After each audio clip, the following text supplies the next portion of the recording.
आगड़म बगड़म तिकड़म intellectualism पे भाषण देने से बचना चाहिए। अब आप ही की बात बताता हूं। सतीश जी, आपने यही बोला ना कि 160 रुपए का मस्टर्ड ऑयल था, सरसों का तेल, जो कि अब आपको 250 रुपए में मिलता है। यही बोला ना आपने। अब मैं दर्शकों से कहता हूं, जाके चेक करिए, जब टाइम फ्रेम की बात होगी तो बराबर में होगा ना।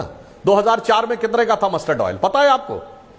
नहीं पता तो मैं बताता हूं, 30 रुपए का था। 30 से पहुंचा 160, कितना बढ़ा? 530%। अब 160 से बढ़ा 250, कितना बढ़ा? 60%। अब आप तय करिए कि महंगाई किसमें बढ़ी। जब आप 10-11 साल में देखेंगे तो उससे पहले के 10 साल में कितना बढ़ा और इसके बाद के 10 साल में कितना बढ़ा। इसीलिए मैं कह रहा हूं, ये अगड़म बगड़म तिकड़म इंटेलेक्चुअलिज्म, इन सारी चीजों से बचने का प्रयास करना चाहिए। अब आइए, आपने कहा पेइंग पावर, ये जो पर कैपिटा इनकम, जब हमारी सरकार आई 74,000 रुपए थी, आज 2,16,000 रुपए। पर आपको पता है, परचेजिंग पावर पैरिटी में भारत की पर कैपिटा इनकम दुनिया में 5वें नंबर पे है। आप कहेंगे परचेजिंग पावर पैरिटी क्या होती है, वो मैं बताता हूं आपको। आप पानी की एक बोतल खरीदते हैं, 10 रुपए की मिलती है। आज डॉलर के टर्म में देखें तो वो 8 सेंट की हुई। आप अमेरिका में 8 सेंट की बोतल खरीद के दिखा दीजिए, अमेरिका में $1 की मिलती है। इसे कहते हैं परचेजिंग पावर पैरिटी। तो जब आप किसी भी देश की पर कैपिटा इनकम देखते हैं तो हिंदुस्तान के आदमी को डॉलर में सामान नहीं खरीदना है। इसलिए देखिए, फिर ये इंटेलेक्चुअलिज्म करिए तो आप पत्रकार हैं तो बिल्कुल ईमानदारी से करिए, मगर इस देश का मुझे इंटेलेक्चुअलिज्म समझ में नहीं आता है। ऐश्वर्य जी, दलाई लामा जो बौद्ध धर्म के सबसे बड़े धर्मगुरु हैं पूरे विश्व में, मगर किसी बुद्धिस्ट को मैंने दलाई लामा के पक्ष में बोलते नहीं देखा। दलाई लामा को डिफेंड करने भारत में कोई बुद्धिस्ट बोल ही नहीं रहा है। सुई पटक सन्नाटा।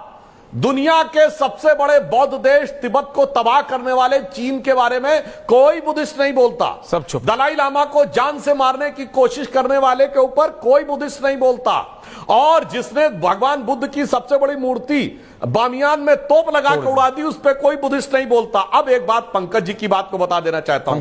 पंकज जी, आपने बड़े आराम से बोला वो चहेते उद्योगपति, तो मैं बताना चाहता हूं, वो जो जिसको आप हमारे चहेते उद्योगपति कह रहे हैं, उसको सबसे बड़ा सोलर का प्रोजेक्ट मिला अशोक गहलोत की राजस्थान सरकार में। कितना? 60,000 करोड़ रुपए का।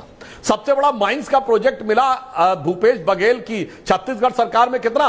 14,000 करोड़ रुपए। इनके भी चाहिए। सबसे बड़ा अगर उनको पोर्ट का प्रोजेक्ट मिला तो केरल में, हमारी सरकार का नहीं। और पंकज जी, आप प्रबुद्ध हैं तो जरा अपने ज्ञान चक्षु खोल के बताइए, अमेरिका ने आरोप क्या लगाया कि उस चहेते उद्योगपति से किन सरकारों ने पैसा लेके प्रोजेक्ट दिए? हमारी सरकार नहीं थी। उड़ीसा पे आरोप लगाया है, तेलंगाना, तमिलनाडु, आंध्रा, सब जगह इंडी गठबंधन की सरकारें थी। और मैं दर्शकों को बता दूं, ये जो चहेते उद्योगपति की बात करते ना कि बांग्लादेश में कॉन्ट्रैक्ट दिलाया था, बांग्लादेश में जो कॉन्ट्रैक्ट मिला था ये कहते दिलाया था। आज मैं पूछना चाहता हूं पंकज जी, आपको पता है कि बांग्लादेश ने कॉन्ट्रैक्ट पावर का साइन करके किसको दिया है?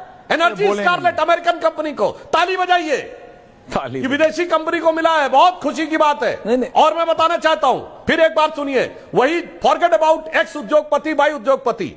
आज आप कहना चाहते हैं फ्यूल में इसलिए खर्चा ज्यादा आता है, हम सोलर एनर्जी के सेक्टर में पीछे रह गए।